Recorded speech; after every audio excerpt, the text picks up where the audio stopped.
Alright, chicken farm is doing good. Why is there wood just coming out of the side of this mountain?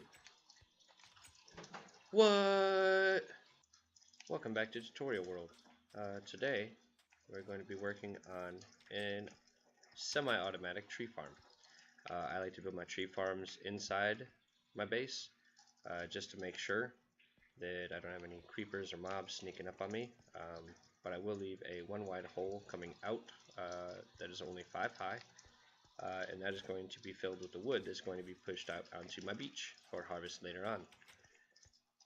So without too much rambling, we're going to get cracking on. I've got a dirt block in the middle. That's important because that's where the sapling needs to be planted. We're going to build 5 up, which means this is 6 and this is 7, and directly above us on the bottom part of the 8th block, we're going to place a half slab.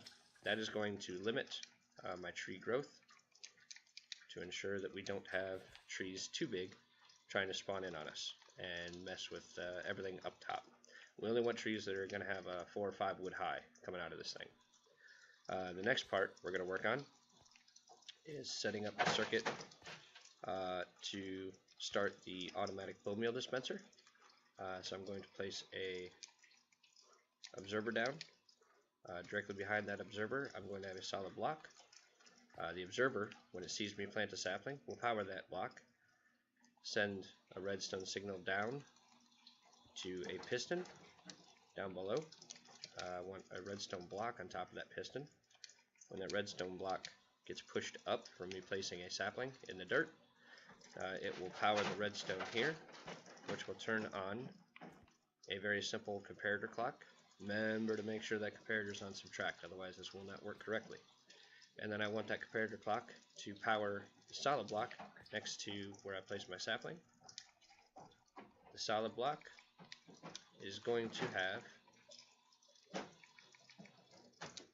a dispenser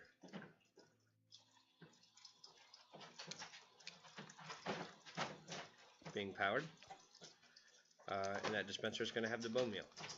Now from here, I usually place a hopper going into the dispenser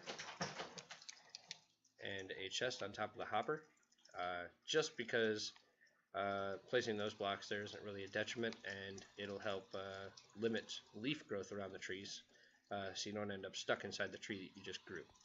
Now if you don't want to use the bone meal dispenser, you can very simply place a lever off to the side of our comparator clock here, turn it on. You can see it lights up the output of the comparator clock, so no matter what the redstone block is doing, our comparator clock is locked.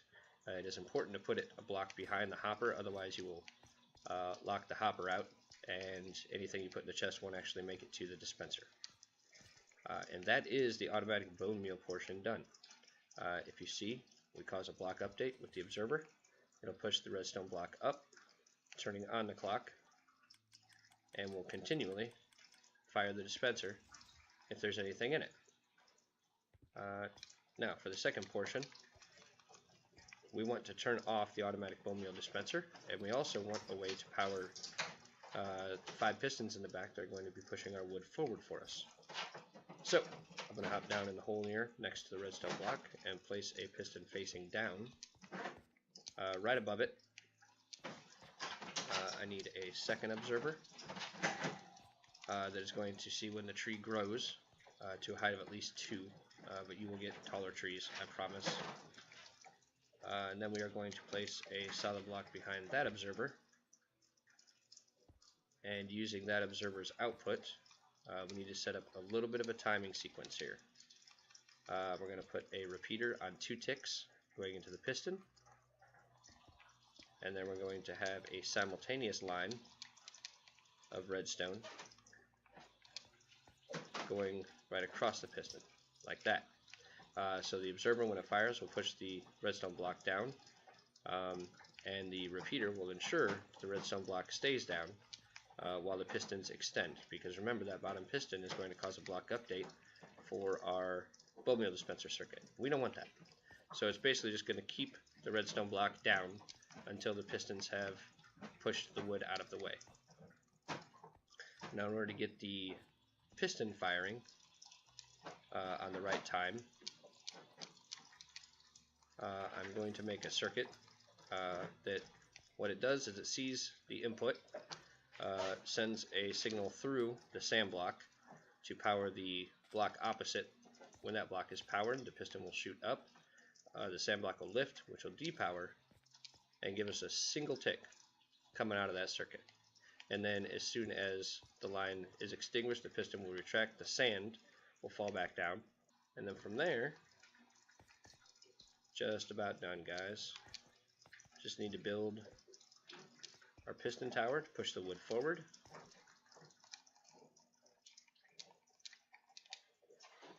And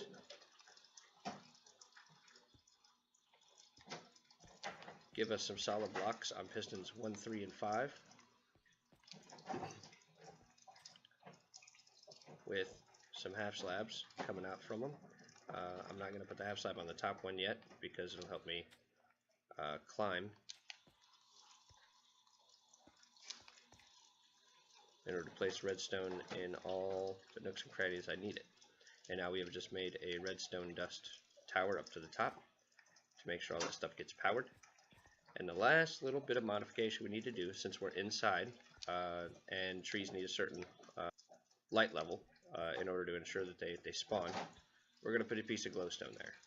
I put a half slab over the glowstone, and that's to pop me up, make it a little easier to get to the dirt there. I'm also going to put half slabs across the top of me here to ensure that trees don't grow and trap me inside of them. And then I usually place a cobblestone wall on top of that dispenser to make sure that leaves don't grow there as well. And then from there, it is time to load it up and give it a test fire. All the bone meal is in the automatic dispenser. Place the sapling down in front of the first observer. It turns on our clock that is dispensing the bone meal. And pretty soon, we have tree. Tree gets pushed forward, redstone clock gets turned off, and we are ready to place another sapling.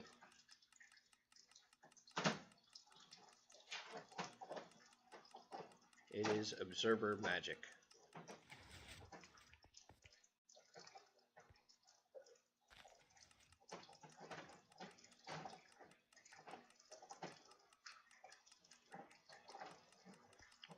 And there is 3 saplings. As you can see, they're starting to push out of the hole across the top here. Every once in a while you'll get saplings or apples from the leaves as they start decaying. But I can safely plant trees from inside my house. And then whenever it's light outside, I can hop outside and get all the wood that I want. Thanks for watching. I hope you enjoyed this tutorial, and hope to see you again next week. If you have any suggestions or comments, please leave them in the comment section below. If you have a request, I will do my best to get to it and check back. Thanks for watching. Hope you had a good time. See you later.